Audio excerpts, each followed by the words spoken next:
A partir de este momento, en Madero FM, los invitamos a escuchar Perspectivas con Guillermo Holzman y Percival Madero. Un análisis de la actualidad nacional e internacional. Perspectivas, a esta hora, en Madero FM. Bienvenidos.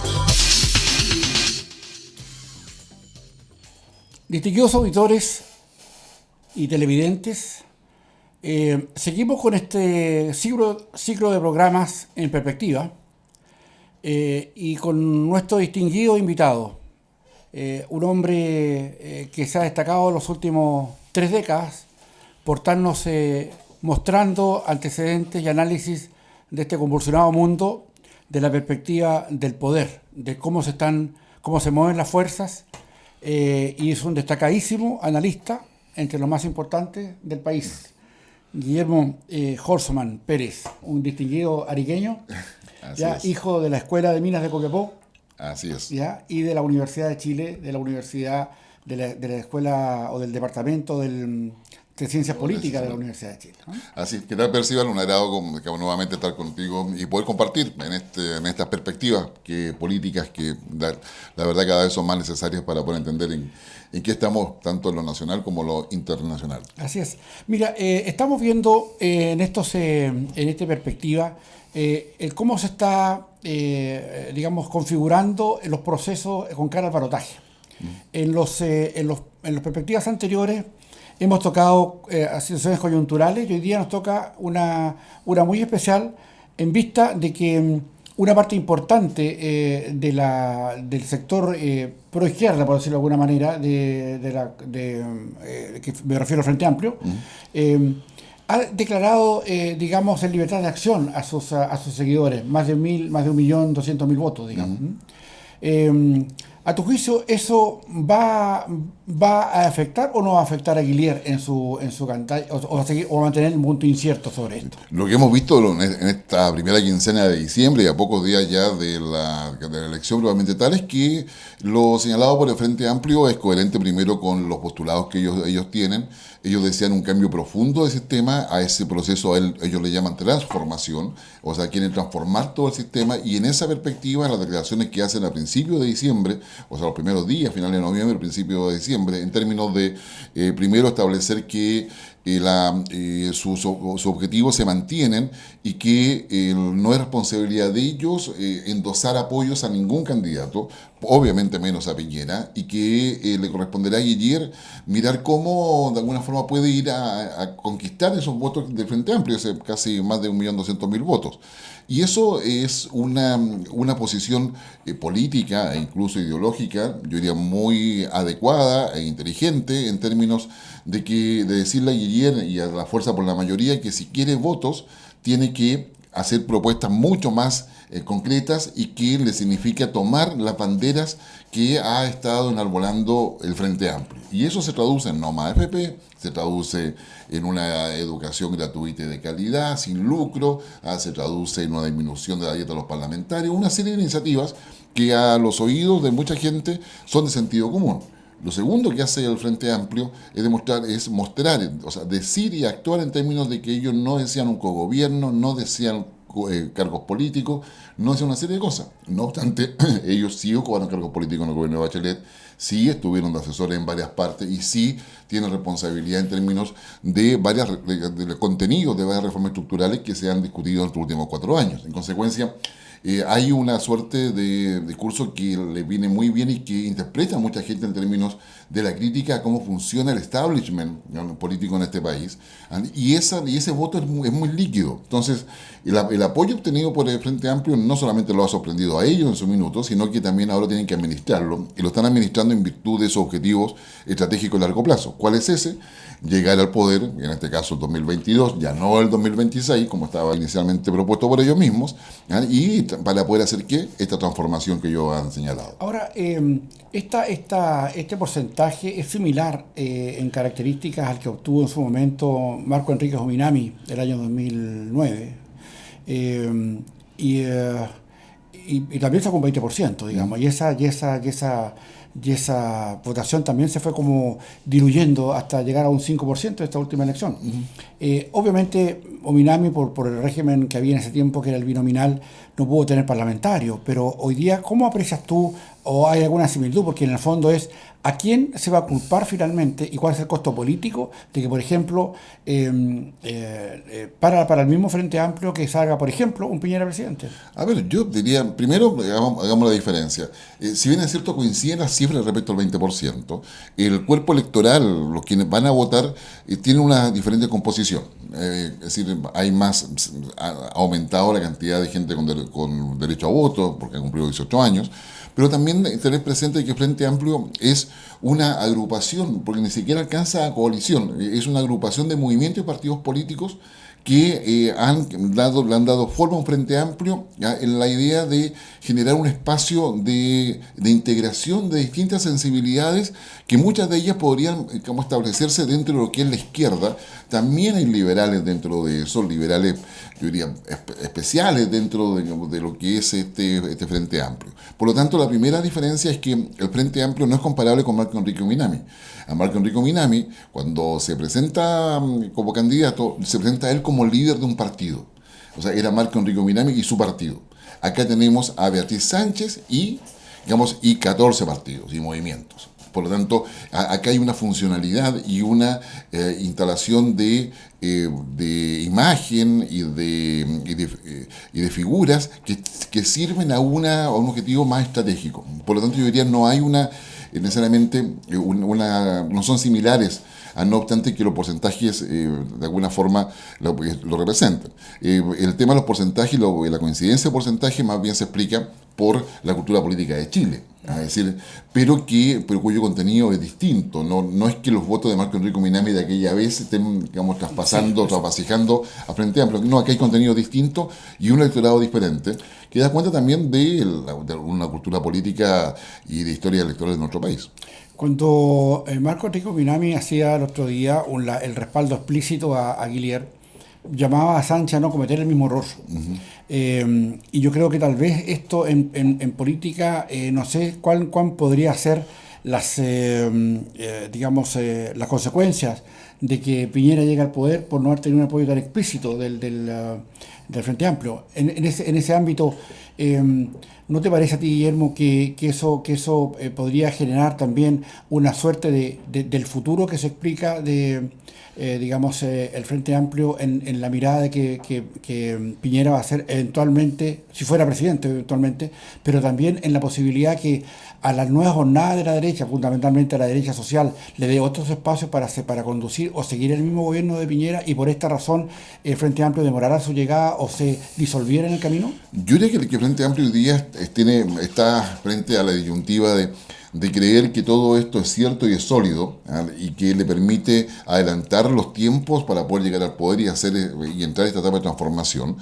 Y la otra es efectivamente cómo se va a jugar la derecha en general, o centro derecha, bajo el liderazgo de Piñera, donde además también están surgiendo otras fuerzas políticas. Entonces tenemos un Evópolis, hay una amplitud que, si bien es cierto, va a tener que ir a un proceso, como ya lo ha anunciado Lili Pérez, de expulsión con otros partidos, que es la salida y que da la legislación para aquellos candidatos o partidos que no obtienen el porcentaje mínimo de votación, o no cumplen con los requisitos de tener por lo menos diputados, en fin, hay toda una serie de condicionalidades. Ya no esta amplitud, donde está la presencia de Bellolio en términos de una UDI que necesita una autocrítica y que la va a hacer después del 17. Entonces, yo creo que hay todo un proceso dentro de la centro derecha que también da cuenta de nuevos bríos, y donde efectivamente esta derecha, como ha pasado en otras democracias de Europa, por ejemplo, va a encontrar una expresión y una proyección. ¿Qué te refieres a Podemos, de España? A Ciudadanos de España, en el caso de la derecha. Ciudadanos. El Frente Amplio tiene algo del Podemos de España. Al Ciudadanos, donde las nuevas generaciones claramente arremeten, y van colocando las ideas. Y eso yo diría que es sano por el centro derecha, pero también significa asumir una capacidad política. El tema está que para una centro derecha o derecha que entre esa dinámica teniendo el poder, el espacio de debate interno se limita mucho. porque estando en el poder tienes que estar apoyando lo que se está haciendo como gobierno, y en este caso el debate interno pasa a ser un tanto más forzado, ¿ya? Y requiere un manejo distinto. Los problemas de la centro derecha tienen que ver con su capacidad política de establecer los diálogos, y los equipos políticos del gobierno tienen que saber de política, no solamente en términos teóricos, sí, en teoría están los asesores, pero o sea, hacer la práctica política, o sea, haber estado en la calle como haber estado en el diálogo y la negociación. Un gobierno, cualquiera de los dos que gane, digamos, este domingo, en definitiva va a tener que hacer mucho ejercicio de diálogo y negociación. Primero porque tienes, la Chile Vamos tiene un 48% de diputados. Uno dice, está a 2 puntos solamente de lograr la mayoría absoluta en diputados. Pero sucede que hoy día no existe la orden de partido como un elemento frecuente para poder utilizarlo. En consecuencia, hay que primero hacer la negociación al interior del Chile Vamos, con las distintas sensibilidades que existen allí, y luego buscar aliados.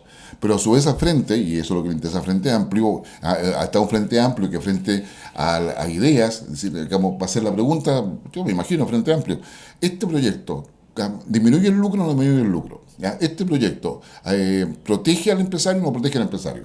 Este proyecto permite la Asamblea Constituyente o no permite la Asamblea Constituyente.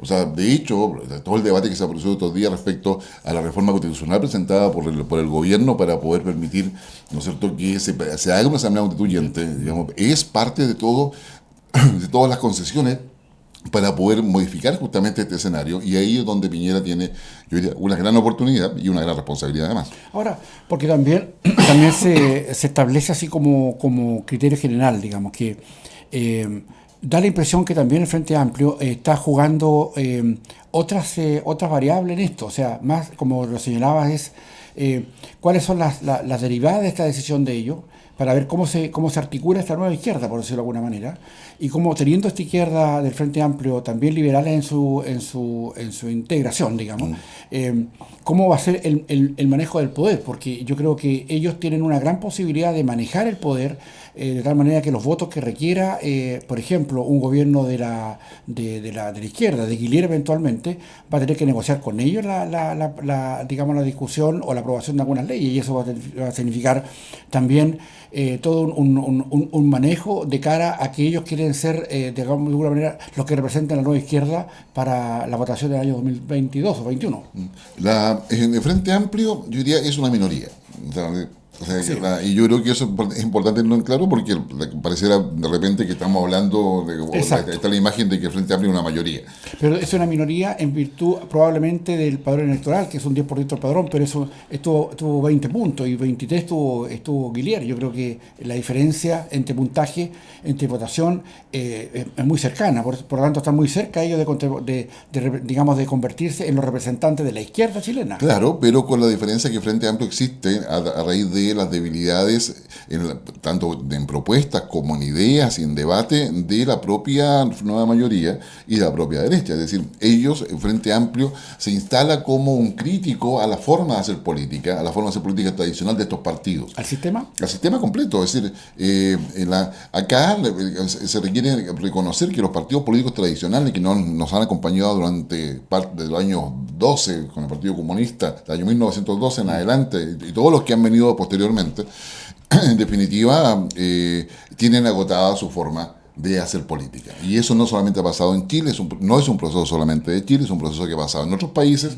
y que ha ido generando esta suerte de necesidad de adecuación, de adaptación. Y esa adaptabilidad ideológica, si quieres mirarlo de esa manera, no ha estado presente ni en la concertación primero, en la nueva mayoría después, ni en la fuerza por la mayoría ahora, ni en lo que era la Chile Vamos o la Alianza y las distintas expresiones que ha tenido la derecha anteriormente. Ahí hay un vacío que finalmente el Frente Amplio viene a llenar con cosas de sentido común, o sea, ni siquiera con una propuesta ideológica, sino que con una propuesta muy pragmática, pero que requiere respuesta ideológica, es decir, porque finalmente la transformación que el Frente Amplio propone supone un cambio ideológico. Entonces hay acá un tema en el cual sí es necesario hacerse cargo de las críticas de sentido común, pero saber muy bien cuál es la respuesta que hay que dar a eso, y no solamente el cambio por el cambio.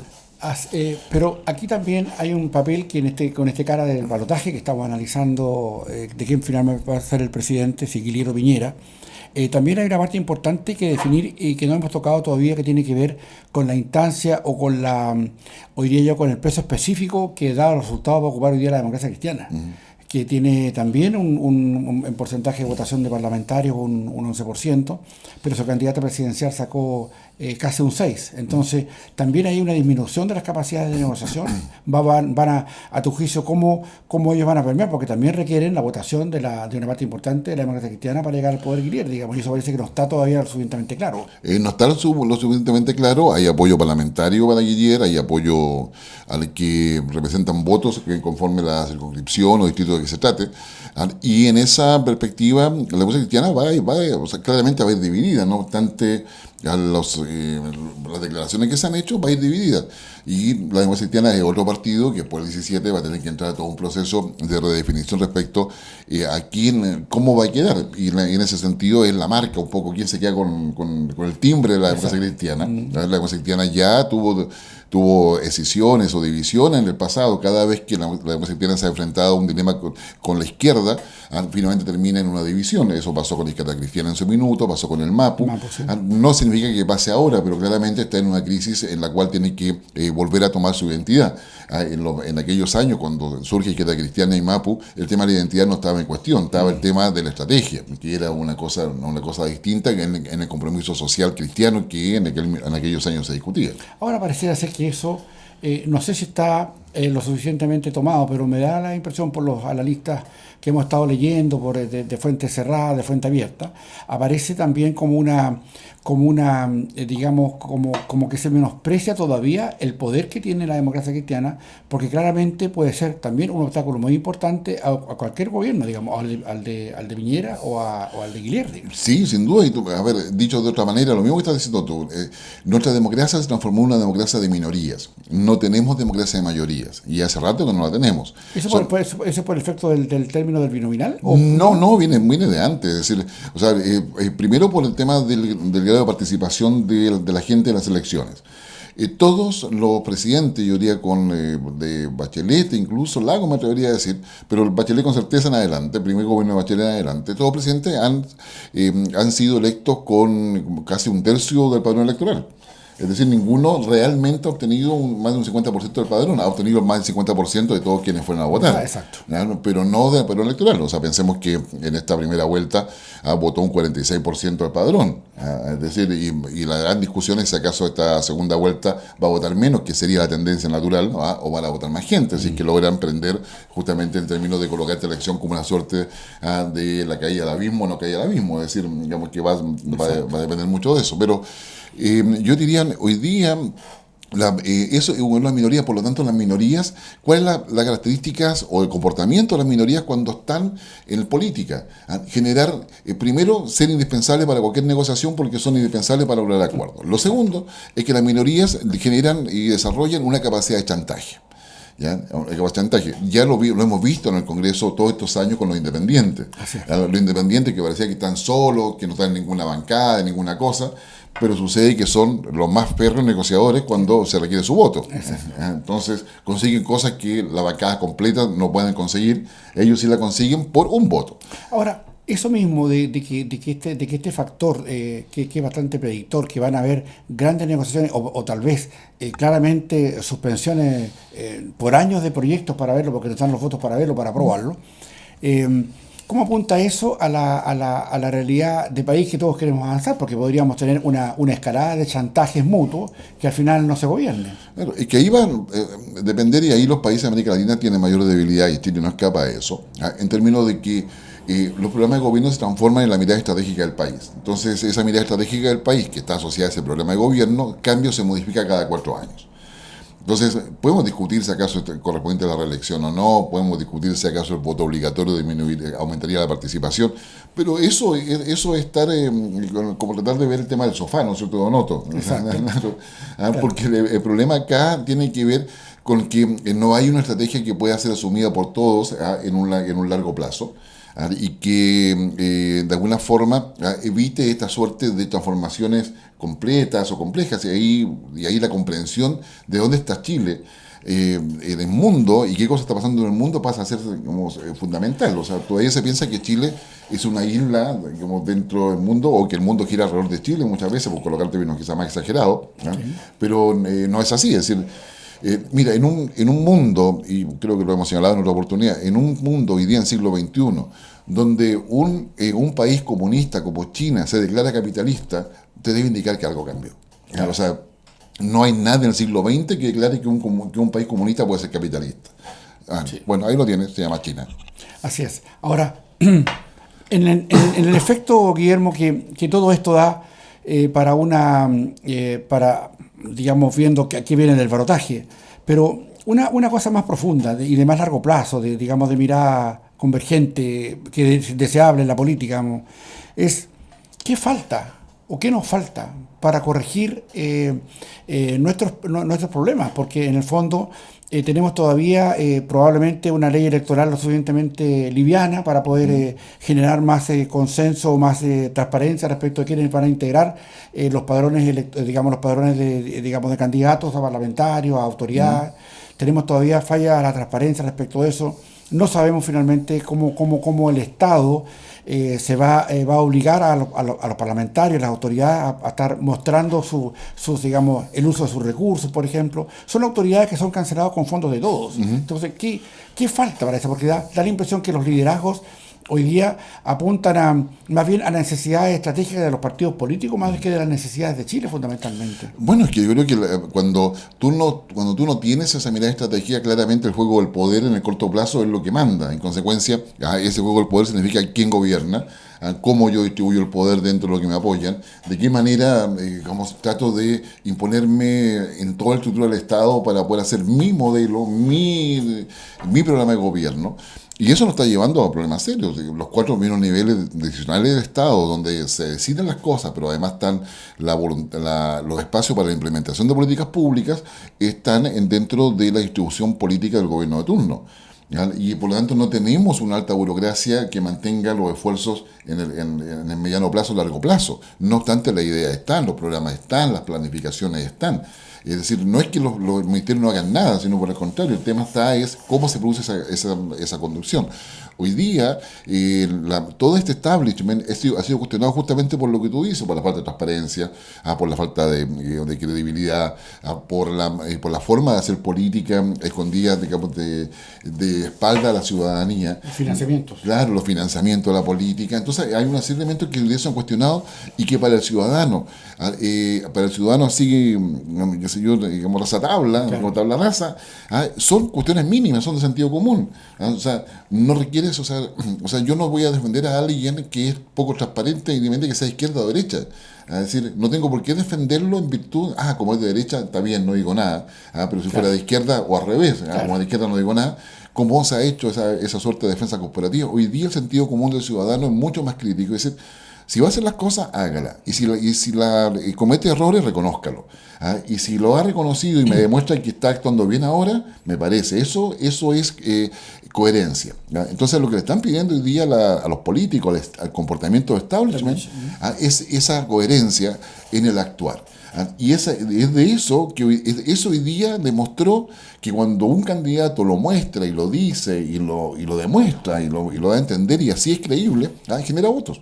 ¿Ya? Sí. Cosa que y no tiene nada que ver con temas sea de derecha e izquierda. Si por algo, yo diría, el Frente Amplio oculta el trasfondo ideológico que hay detrás de todo lo que lo propone. Entonces hay acá un tema de sentido común que está abriendo la puerta a la reideologización. Y ese sentido común convoca a muchos, transversalmente. Ahora hay un tema también que pasa por los comportamientos. Si bien es cierto, el establishment ha generado toda este grito oculto que se representa ya más claro en el Frente Amplio, también está pasando algo en el mundo digamos, empresarial, el sistema hecho para que la gente que renta, o sea, hoy día, por ejemplo, por llevarte un caso claro, los bancos ganan mucho más de lo que producen, digamos. O sea, más bien el negocio de la renta, del interés, está por encima de quien efectivamente realiza el trabajo. ¿no hay también ahí un enorme espacio para poder cambiar? Porque se nota ahí una circunstancia que aparentemente eso es lo que se está atacando. Los empresarios están al debe para generar políticas públicas o entender que su contribución, más allá de generar trabajo, impuestos, etcétera, etcétera, también pasa por una visión distinta, porque el siglo XXI ya no es el siglo XX. No. Entonces, ¿qué pasa o qué falta también en ese sector? A ver, yo te diría, primero, simplicidad. Hoy día, yo no soy economista ni cosa parecida, me dedico a análisis estratégico. En esa perspectiva, hoy día la reforma tributaria que ha incentivado el Fondo Monetario y diferentes organismos internacionales va asociado, yo diría, a tres cosas. Primero, a simplificar todo lo que es el tema tributario. ¿Qué es lo que pasa en Chile con los empresarios? Los empresarios, te diría, son honestos. O sea, yo parto de la base que son honestos y aquellos que no lo son es una minoría y una excepcionalidad. Pero sucede que nuestra estructura tributaria es de tal complejidad que si tú eres empresario, ¿ya?, basta que tengas un buen contador y un buen abogado tributarista para encontrar el artículo, el inciso que te permite no pagar impuestos. Lo cual es un comportamiento lógico, es decir, yo creo que nadie lo piensa de esa manera. Es decir, no, como tengo plata, yo quiero pagar más impuestos. ¿Dónde pago más impuestos? O sea, el Estado no es una alcancía que recibe donaciones. El Estado genera un cobro por la actividad que tú haces y por darte la protección adecuada para que esa actividad la puedas desarrollar y proyectar. Entonces, primero la simplificación tributaria. Es decir, sepamos bien quién está pagando qué y por qué. ¿Ya? Y las exenciones y los créditos que da el Estado a determinado tipo de actividades como incentivo, que sean acotados en el tiempo, que sean evaluables y se establezca cuál es el impacto positivo que tiene. Yo diría, conversando con muchos empresarios, ellos están de acuerdo en eso. Es decir, yo no encuentro empresarios que estén buscando cómo evadir, pero cuando tienes tantas ventanas como para poder no pagar impuestos, claramente se simplifica. Yo creo que hay un tema de simplificación tributaria, ¿ya? Con ese simple hecho, yo diría, los empresarios van a tener que tomar decisiones. O sea, decir, sí, yo tengo que pagar impuestos, pero si me quita todas estas posibilidades, quiero tal cosa, bueno, eso hay que conversarlo y eso es la dinámica que se está pasando hoy día a nivel mundial, ver el tema de los impuestos. Lo segundo, tiene que haber una reforma tributaria que tenga los mecanismos suficientes para incentivar la inversión. Ya, más allá que sea el Estado el que propugne determinado tipo de inversiones, tiene que haber los incentivos para que hoy día, en el siglo XXI, la asociatividad público-privada entre el Estado y los privados es fundamental para cualquier tipo de desarrollo productivo futuro. Es decir, llámese en la agricultura, en la pesca, en la industria, o sea, por lo tanto tiene que haber ahí. Y lo que hace Corfo, probablemente ahora. Claro, Corfo, hoy día, Corfo tiene tanta cantidad de iniciativas, pero eso necesita ser más transversal y estar instalado en términos mucho más amplios. O sea, Corfo ha sido la cooperación de fomento y la producción, ¿no es cierto?, que surge en la mitad del siglo XX en nuestro país, sí, ya como una cuestión importante en términos de lo que es el proceso de industrialización de la época. González Videla. Exactamente, es fundamental. Y Corfo es unos pocos organismos, unos pocos organismos que están haciendo cosas por el tema de la innovación, pero gran parte de lo que estoy hablando no se enseña en la universidad adecuadamente, no se enseña en la educación media. Entonces tenemos un divorcio, una disociación entre para dónde va el mundo y lo que la educación que estamos dando a nuestros jóvenes. Y ahora, perdón, Guillermo, todo esto en el marco del balotaje, ¿ya? El marco del balotaje, porque normalmente lo que se hace es que un área de la representación política, como la que representa Guillermo, de izquierda, está como contrayendo haciendo ver que el problema es distinto, que hay ahí un foco como de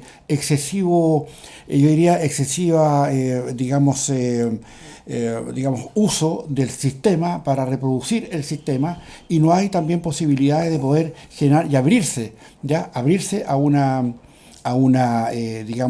opción, entre comillas, más social. ¿Hay espacio para eso? Sí, hay espacio, hay mucho espacio para eso. Es decir, hoy día tú no puedes hablar de crecimiento sin hablar de desarrollo social, y no es que lo diga yo, lo dice el G20. O sea, mira, la Argentina va a liderar la reunión del G20 el próximo año. El primer país latinoamericano que lo hace, por lo menos. Exactamente, y lo hace en torno a lo mismo que estamos conversando: sostenibilidad, desarrollo humano. Es decir, el crecimiento es compatible completamente con el desarrollo humano. Hoy día hay derechos. Yo diría, la gobierno de Bachelet ha insistido en colocar el tema de los derechos en la mesa. Entonces hay quienes lo critican, dicen, no, que son puros derechos y los deberes, ¿dónde están? Cuando tú planteas el tema de derechos versus deberes, estás focalizando la discusión en el siglo XIX. Ya en Kant, en el positivismo, ahí estás colocando. Hoy día, cuando tú te hablas de derechos, estás hablando de la evolución social, donde cada ser humano se siente con la necesidad de que le aseguren alimentación, salud, vivienda, educación, entre otras cosas. Perfecto. ¿Ya? Entonces, claro, el tema está en que esos derechos hay que definirlos. Si solamente los definen la izquierda o centro-izquierda, claramente esos derechos van a ser mucho más profundos y con un alto cargo para el Estado. ¿Por qué? Porque eso es lo que la izquierda siempre funciona alrededor del Estado. Pero si esto también, digamos, estos derechos los valida la derecha los va a validar en términos de crecimiento y con un rol regulador del Estado.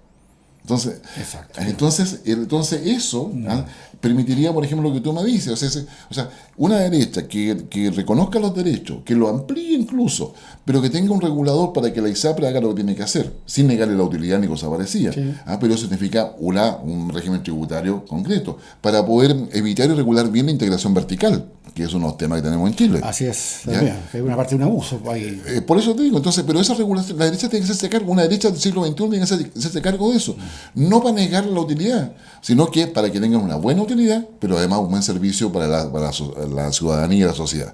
Y eso, yo diría, esa es la clave. Entonces, pero si yo entro, como te digo, a discutir tanto derechos y los deberes, no volvemos al siglo XIX. Perfecto.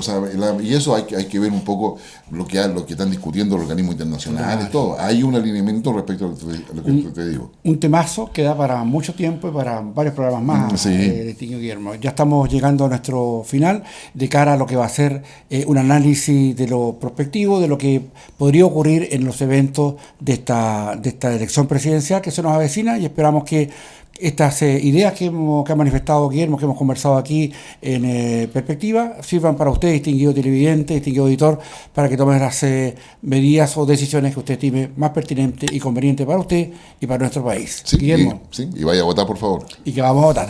Muchas gracias. No, gracias a ti, Percy, que muy gentil y hasta una próxima oportunidad en Perspectiva. Aquí concluye Perspectivas con Guillermo Holzman y Percival Madero. La actualidad nacional e internacional cada jueves desde las 2 de la tarde.